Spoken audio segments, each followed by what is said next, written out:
Tulsa King, Season 1, comes to CBS Sunday, July 14th.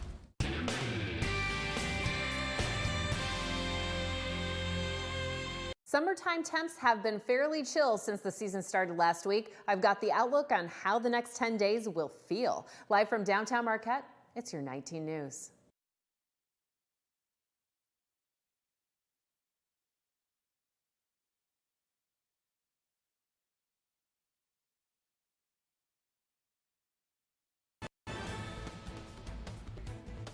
Good evening, everyone. I'm Kevin Hodge. Tonight on your WZMQ 19 News, an Ishpeming nonprofit cuts the ribbon on a new feature that will help them continue serving healthy food to the community. There's a new dock now available to the public on Teal Lake, and it's making a trip in your kayak or canoe easier. Also, Democrats and Republicans argue about the Supplemental Nutrition Assistance Program, also known as SNAP, as the deadline for a new farm bill approaches. Tens of millions of Americans currently use the program. Your 19 News at 11 starts now. Live from the UP, this is WZMQ 19 News at 11. It looked like the rain was on its way, but it managed to not arrive. So what can we expect for tonight? I did have a lot of people at the Wednesday night farmers market ask me, is it going to rain? Maybe some sprinkles, but as of right now, this evening is looking nice and clear. Very chilly though, since those clouds are clearing on out. Temperatures right now in the 50s. Winds are fairly calm, but my friends, we're gonna see those winds gusting up on our Friday. I will time out as well when we are gonna see that wet weather return with some chances of thunderstorms. That's all on the way with your full forecast in a few minutes. All right, thank you, Air. And state lawmakers are still in session, waiting for the latest version of the next fiscal year's budget bills to be approved. One part of the legislation that would make changes to the teachers' pension fund has slowed work in the House of Representatives this week. Our Michigan Capitol correspondent, Sophia Murphy, has the report.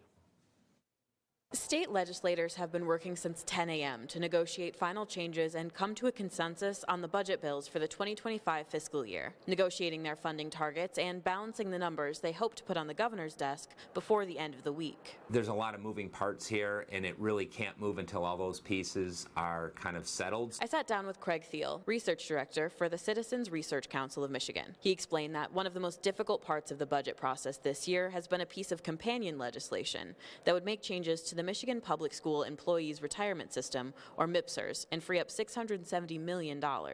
If it gets hung up for any reason, it could hang up the budget if the budget's based on that legislation. The original bill proposed by the governor lowered the percentage the state contributes to the fund and uses the excess money to cover the costs of her pre-K for all program. Both chambers of the legislature have passed their own versions that differ from the governor's plans. The House has passed just yesterday down party lines and would reduce school districts' contribution while sending that $670 million back to school systems. The legislature has a little different approach to programming these dollars. That's the current friction right now with getting a budget deal in place. The bills have seen support from education groups in the state. But as they're finalized, legislators are still pushing to make changes. Retired teachers across our district and most of Michigan are against this. State Representative Greg Markinen says he's concerned touching the MIPSERS fund could set back the state's schedule to pay off pension debt. It's just going to extend that payment out, and it's the wrong thing to do. It's not good government. The lawmakers' conversations are still ongoing. They plan to continue to work on the budget tonight until they can finalize the legislation and adjourn for the summer. From Michigan's capital, Sophia Murphy, WZMQ 19 News. A nonprofit in Ishpeming is expanding their ability to serve more families with a ribbon cutting today. Partridge Creek Farm had a ribbon cutting to celebrate the inauguration of its new walk-in cooler. The cooler, which was converted from a shipping container, supports the farm's mission to enhance food storage, allowing the farm to safely store its produce for distribution and increase its ability to serve their community partners. Literally right in the middle of this civic life, and we just want to provide accessible, equitable food access to our community members, all ages, all different ethnicities. Everybody here is welcomed. We just want to be able to provide y'all with great, healthy, local food. Partridge Creek holds a farm stand every Wednesday from 4:30 p.m. to 6, and they also hold volunteer days every Thursday from 2 p.m. to 4 p.m. The opening of a dock on Teal Lake means that it's now easier to enjoy the lake with your canoe or boat. The city of Ishpeming installed a boat dock on their side of Teal Lake yesterday for use. The boat dock is a joint effort project between the city of Ishpeming and Negaunee and made possible through a grant from the Department of Natural Resources. The dock aims to make it accessible for all ability levels and provide another family-friendly way for people to enjoy being at the lake. A lot of people that like to drop in kayaks and canoes, and sometimes they're a little bit challenged, especially on this end. The water's pretty shallow. It's harder to get in and not tip over, and so we have this accessibility access. You can just put your boat in and slide on into the water and pull yourself back out. The dock still has some construction to be completed to make it fully accessible, but it is now open to the public. UP teens are getting the chance to learn to drive like a state trooper. WZMQ's Samuel McKnight takes us into the backseat of a patrol car. No matter how good a driver you are, you can find yourself in a dangerous situation in a heartbeat. You were ripping there. That's why the Michigan State Police are giving teen drivers the skills they need to protect themselves and others while driving. What you have the ability to control is defensive driving, watching out for the other person. It would be ideal that everybody was a perfect driver, but that's not the case. At today's UP Teen Defensive Driving courses, 8 students learned defensive driving tactics like controlled braking, precision maneuvering, serpentine, and even skid control. The course organizer, MSP Sergeant Patrick Janice, said the driving drills the students do today can help protect them in the real world tomorrow. To instill confidence in the teen drivers, so that way, if put in the real world, they encounter a dangerous situation any time of year, they can adapt and overcome. This is the 3rd year the course has been offered, and now with district funding, they can offer the courses to any UP teen with a driver's license free of charge, no matter their skill level. You got to start off with a strong foundation. This is an environment where you can take that foundation and build upon it to make them more successful for the future. One student, Asher Foffel, said some of the exercises were more challenging than others.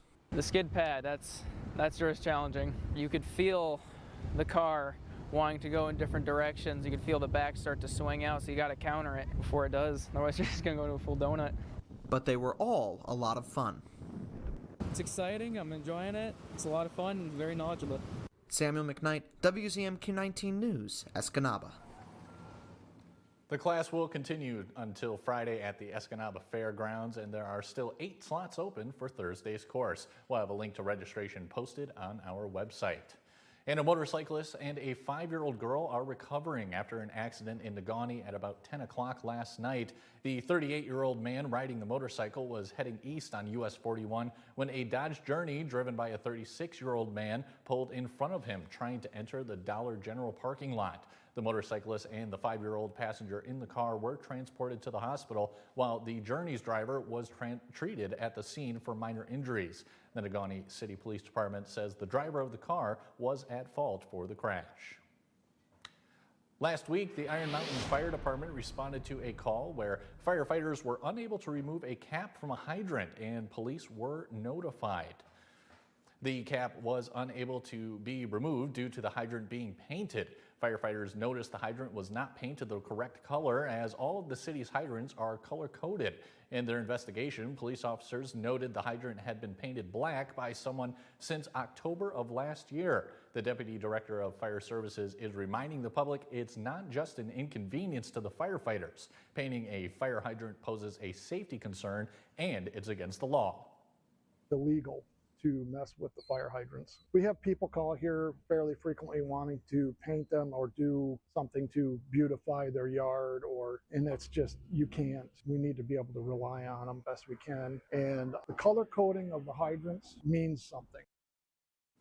He also reminds the public it's illegal to tamper with any of the sprinkler systems. Over 40 million Americans rely on the Supplemental Nutrition Assistance Program, or SNAP, to provide food for their families. With the deadline for a new farm bill approaching, SNAP funding continues to be a major debate between both parties. WZMQ 19 News Washington, D.C. correspondent Brendan Scanlon has more details tonight on what both sides of the aisle are saying about SNAP. SNAP helps all of us. Everybody you know benefits from SNAP because it jumpstarts the economy. Senator Bob Casey views funding for SNAP as a critical investment for vulnerable families.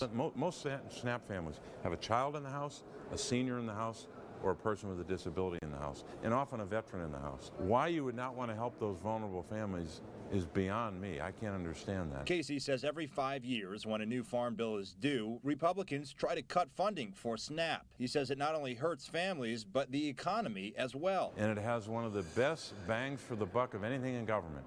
You spend a buck on SNAP, we get a lot more economic activity than a buck. But House Republicans say there are no cuts to SNAP in their version of the Farm Bill. However, their version does limit future increases to the Thrifty Food Plan, a plan that calculates how much money recipients receive. The plan is usually adjusted for inflation, but in 2021, the USDA allowed plan costs to increase beyond inflation for the first time, resulting in a 21% increase in SNAP benefits. House Republicans want to return the plan to be adjusted for inflation only. Doing so is expected to result in $30 billion less for SNAP over the next 10 years. I want them to have supplemental nutritional assistance. House Agriculture Committee Chairman Glenn Thompson says his version of the Farm Bill is a win for agriculture and for struggling families. I'm supportive of the nutrition title. The people that are eligible for that are the people that wake up in poverty, and there's way too many families in poverty in this country given the inflation and the terrible energy policies of the Biden administration. Reporting in Washington, Brendan Scanlon, WZMQ 19 News. SNAP makes up roughly 80% of total Farm Bill program spending. The Congressional Budget Office projects SNAP spending at about $1.15 trillion over the next 10 years. And today, the Supreme Court ruled that the Biden administration can continue their contact with social media companies in regards to combating misinformation. In the past couple of weeks, the Supreme Court has ruled on a variety of consequential issues. Now we are in the final stretch of the court's term, still waiting on other important cases on topics like abortion and former President Donald Trump's immunity from prosecution. Our Washington, D.C. correspondent Rachel Knapp breaks down the other major decisions the court is expected to make any day now. It's been an explosive term for the court, weighing in on consequential cases. So far, they've ruled to keep an abortion pill to stay widely available and allowing former President Donald Trump to stay on the ballot for the upcoming election. For that case, all 9 justices ruled that the states cannot bar Trump from running for another term. That decision would have been a shock to the political landscape for the upcoming elections. This is a court that is really giving us a new set of laws and a new set of expectations for government officials, and also for people who are in government and out of government, a new set of ideas of what they can challenge and not challenge. But with days left in the term, the court still has many cases to rule on, including issues on the opioid crisis, social media, homelessness, and decide whether prosecutors can use a federal obstruction statute to charge rioters involved in the January 6, 2021 attack on the U.S. Capitol. But people are anxiously waiting for the court's decision on whether former President Trump is immune from prosecution on charges he tried to overturn the 2020 election. Pretty obvious that the court is waiting until after the debate to release their decision on presidential immunity, because the court does not like to have the appearance of engaging in a political process or influencing it in any way. At the Supreme Court, Rachel Knapp, WZMQ 19 News. The court's decision on that case will determine if Trump will face trial for that 2020 election interference case. Trump argues he's immune from prosecution. The court's calendar shows they could release opinions before the weekend. As for the debate that was referenced, we'll have extensive coverage on that tomorrow night. And still to come, Marquette wraps up their second Wednesday night farmers market of the year. And later on, the Iron Mountain Fire Department is looking to fill their boots with donations in order to have their best 4th of July celebration possible. We'll tell you what they have in store. Sophia Murphy reports at 6 and 11 on WZMQ 19 News. Direct. Don't you ever look up at the sky and roll your eyes. You hear me? Yes. Yeah, good. Realistic. I will maybe have a tendency to spend too overindulge. much and won't be able to pay your rent. That's the problem. He holds the line. I resent it, and I resent you for doing it. Powerful. I don't know where you've been, but you're going to respect this courtroom. I'm going to throw you out real quick. Mathis Court is in session. Weekdays on WZMQ CBS. John's Auto is still your #1 source for a pre-owned vehicle. Our standards are still the highest. We have the cleanest hand-picked inventory around. That's what we're known for. John's has built a legacy over the years, if you will, and for us to be able to jump into the service industry, the detailing industry, we provide quality service, timely, reliable, trustworthy, just like John's has for years in car sales. Come on down to John's Auto and see what we're all about. Sales, service, and detailing. 19 News is brought to you by Kirkish Furniture. Need to get from point A to point B quickly, efficiently, safely? The Marquette County Transit Authority is your ticket to ride. Friendly drivers operate clean, blue and white buses throughout Marquette County 365 days a year. Seniors 60 plus ride free every Wednesday. For information about routes and tickets, click on marktran.com. We keep you moving. Marquette Transit.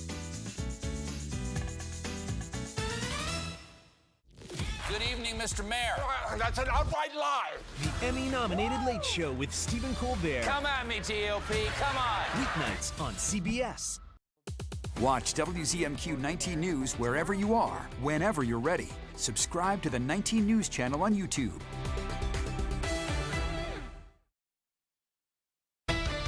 Now, award-winning WZMQ 19 First Warning Weather with Air Stasic. Most of us with clear skies this evening. Those northern lights, though, they are not in the view line for us. In a couple of days, possibly. Ontonagon, Ironwood looks like there are some cloudier conditions over there this evening.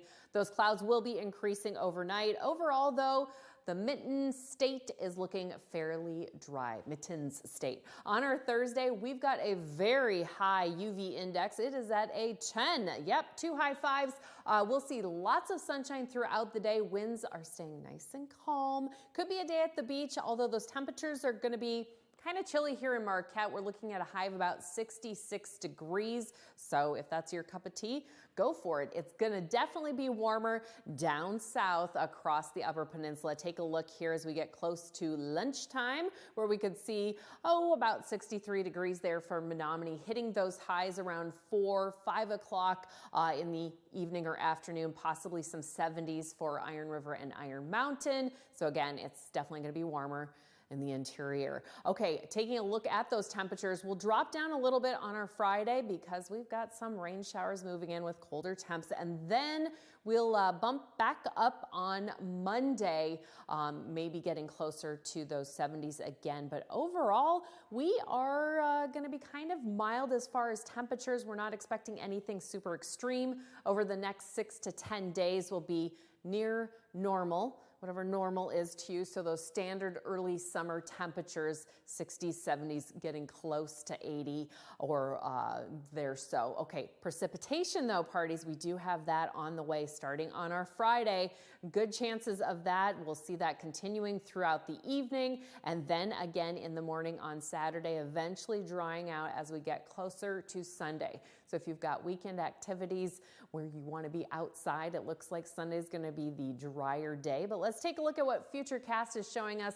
Mostly clear skies for our Thursday morning, day, and evening, although we could see some clouds down along that Wisconsin border later on. And then here we go, round one, 9 a.m., moving in with some heavier rain showers there. We'll see those in the central locations midday before they head eastward in the early evening hours, and then eventually clearing out as far as raindrops are concerned, but mostly cloudy skies for that Friday evening. And then, look at this, around 2 a.m., that's when we could see some thunderstorms definitely rolling through in those early morning hours of our Saturday before we see it around 6 o'clock here for the central and eastern locations. Again, We've got some very gusty winds expected around 20, 25 miles, maybe even 30.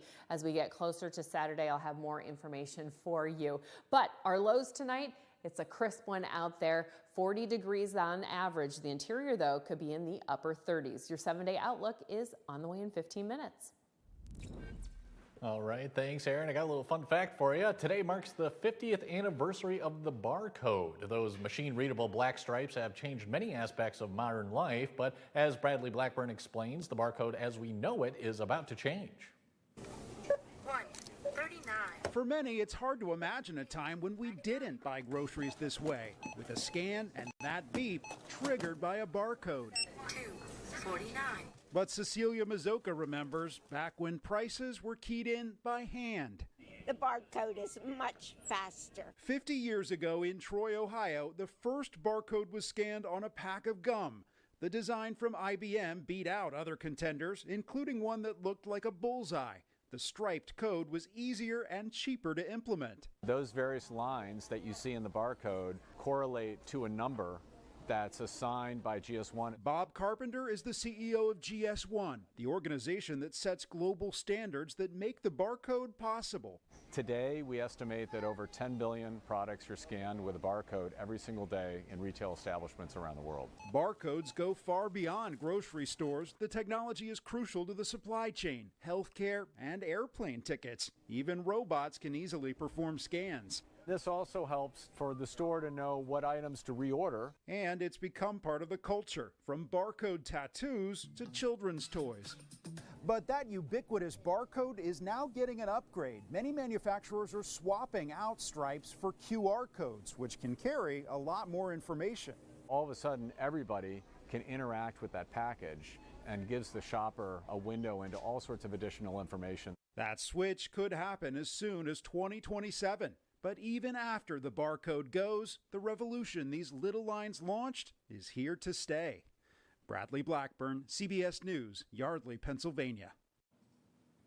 And if you were wondering why Washington Street was closed to traffic today, well, it's because the street was full of vendors and all kinds in Marquette. It was for fun for all ages tonight as the Wednesday night farmers market filled the 100 block of West Washington Street. Everything from delicious burgers fresh off the grill to live music to locally made artisan goods and, of course, locally grown seasonal produce. There was something for everyone. For Sarah Baljuk, a seasoned veteran of area farmers markets, these Wednesday night events are a great way to get local, organic produce. New Dalton Farm out of Scandia, we have chemical-free produce all summer long. We do a lot of the markets. We do here on Wednesdays, Saturday in Marquette as well. We're trying out Ishpeming for the first time. It's a new market, and we've got a lot of great customers that are coming back for the produce. New Dalton Farm out of Scandia, we have chemical-free produce all summer long. We do a lot of the markets. We do And this Wednesday night farmers market runs until August 28th. And still ahead on WZMQ, we'll show you Northern Michigan University's new hockey head coach. We'll tell you about him and his previous relationship he has with the college. Good evening, Mr. Mayor. That's an outright lie. The Emmy-nominated Late Show with Stephen Colbert. Come at me, GOP. Come on. Weeknights on CBS. Are you ready? It's coming. I say, are you ready? The UP State Fair. Are you ready? Beginning August 12th. I say, are you ready? Be ready for the fun and excitement of the 2024 UP State Fair. Opening night, this year's Queen is crowned. Wednesday night, August 14th, it's Tracy Bird in concert. Friday, August 16th is Women's Day and Men's Night. Tickets available at upstatefair.org. WZMQ TV 19, proud to be a reserved champion sponsor of the fair. Be ready for the fair, beginning August 12th in Escanaba. Yes, we're on thin ice. And everything is going up in smoke. Still, some are adding fuel to the fire, while the rest of us see the troubled waters rising.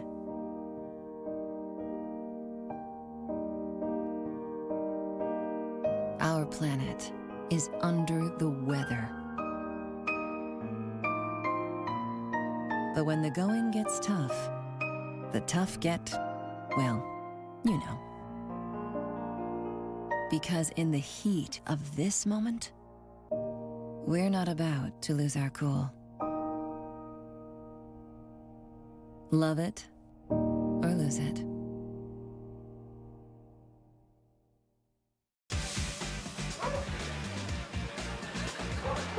It's hilarious. Hidden camera. Hijinks. Just for laughs, gags.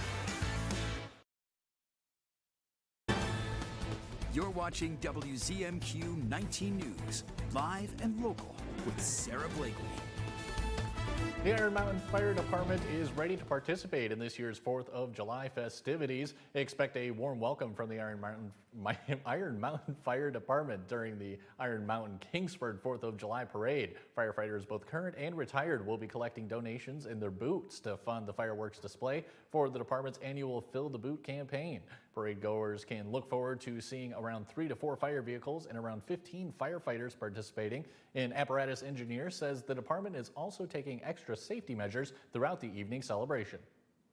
To the Sons of the American Legion, and then I believe they pay for the fireworks, and then they put on the crew and whatnot for on top of the hill. We cover all fire coverage during that event as well. We send people up there and put out hot spots and stuff. The parade starts at 9 a.m. and Iron Mountain fireworks start at dusk over Millie Hill. We'll hear from the Deputy Director of Fire Services later. There's a new head hockey coach at Northern Michigan University. They've hired Dave Shayak as the 4th head coach in program history. Shayak has history with NMU, playing 4 seasons with the Wildcats from 1987 to 1991 and helped captain their national championship team in his final year. Shayak has previous head coaching experience at Alaska Anchorage and Western Michigan. More recently, he coached St. Cloud State for 4 years through last year and helped lead the program to 3 consecutive NCAA tournament appearances. A press conference with Shayak and Conley takes place Friday morning at 11 a.m. at the Barry Events Center at NMU. It is open to the public, and of course, WZMQ will be there and provide more details on Friday's 6 o'clock news. One art gallery held a free arts and crafts workshop for Marquette Art Week. Zero Degree Artist Gallery held the free vegetable and flowers workshop for Marquette Art Week. Participants cover a veggie or flower of their choice in paint and stamp it on the provided tote bag. With this year's Art Week theme being growth, organizers felt using plants and veggies was fitting. Just getting people excited about art that don't normally do art. A lot of people are like, well, I'm not good at art, but we try and make real simple projects that people can be successful at and feel good and take something home with them. Zero Degree Artist Gallery members will participate in the Fresh Coast Plein Air Festival this weekend in Marquette. For more information, go to WZMQ19.com. And members of the Marquette community explored the downtown, learning about the history of Marquette's hidden gems. Marquette's Art Week held a walking tour of Marquette's public art, from murals to sculptures, and the history behind them. The tour started on the corner of Ohio Street and 3rd Street at the Natural Mural, inspired by Marquette's natural nature, and went to Father Jacques Marquette's statue. One participant shares that even though they live in Marquette, they are still discovering hidden gems. We talked about public art, but we also talked about, Marquette and its uniqueness and what makes it unique. And it's the unique architecture, public art, its history, and it all blends and it all connects together. Week is through Saturday the 29th with events every day. For more information, go to WZMQ19.com. And a wax sculpture of a popular U.S. president doesn't fare so well in the hot temperatures. We'll show you what happened in Washington, D.C. These feet are hustling for customers. Sometimes I'm on my feet for over 16 hours a day. They get real cracked, dry. It's not good. I depend on healthy feet. It's America's #1 selling foot cream for guaranteed relief. If it works for these feet, it'll work for yours. Also available in O'Keeffe's Working Hands. Hefty, hefty, hefty. Whoa. How do they get these things to smell so good? Hefty, hefty. Hefty, hefty, hefty. Must be magic. Hefty Ultra Strong with Fabuloso Scent. At Riverside, we like to have fun. Because we believe if it's a fun place to work, It's a fun place to shop. If you're ready to ditch the dull and step into an exciting new career, then apply today at Riverside Auto Sales. We're a family-owned company, and we're looking for smiling faces to join us in sales, service, parts, finance, and administrative positions. Apply today and get ready to have some fun at work. We can't wait to welcome you to our Riverside family. Hi friends, Richard Karn here. Now I'm known as the guy who can fix just about anything, but the technology in most appliances requires very special training to fix. And that's why my family has Choice Home Warranty. Choice Home Warranty covers over 25 major home systems and appliances. That's your AC, heating, plumbing, kitchen and laundry appliances, and so much more. Imagine for less than a cup of coffee a day, Choice Home Warranty can help protect you from expensive major system and appliance breakdowns that your homeowner's insurance doesn't cover. Call Choice Home Warranty now and get access to a nationwide network of over 15,000 technicians and the latest appointment setting technology so you'll know when they're on their way. So, do what this old DIYer did and call Choice Home Warranty now before something breaks down. Get protection for your heating, AC, plumbing, kitchen and laundry appliances, and more. Call for your free quote today. Call in the next 5 minutes and get your first month free. 800-418-1754. 800-418-1754. I said we were going to get cool tonight. Marquette already hitting about 46 degrees right now. Well, most of us will be in that 40-degree range. Iron Mountain, Iron River, you could see some 30s. Tomorrow, though, Iron Mountain and Iron River are going to be the warmest across the UP, as we'll be in that 60 to 75-degree range. Loads of sunshine. And in case you don't have it on your calendar, 4th of July is only 8 days away. It's next week, and then we've got fall on the way. And I know everybody's excited to know how far is winter. Well, 178 days away, and one of my favorite holidays, Halloween, just over 100 days away. Our 7-day outlook for Marquette. We've got that burn time around 15 minutes for tomorrow for everybody, so apply that sunscreen. And then rain showers and thunderstorms are on the way Friday into our Saturday. Taking a look at next week, we'll have some decent temperatures hitting warmer temps on our Wednesday with a high of about 77. Rain's going to be on and off, playing tag with the sunshine. All right, thanks for that, Air. Sounds like a pretty cool day tomorrow. Not at all like it has been in D.C. How hot is it? Well, it was able to melt the head off of this wax sculpture of Abraham Lincoln on Tuesday.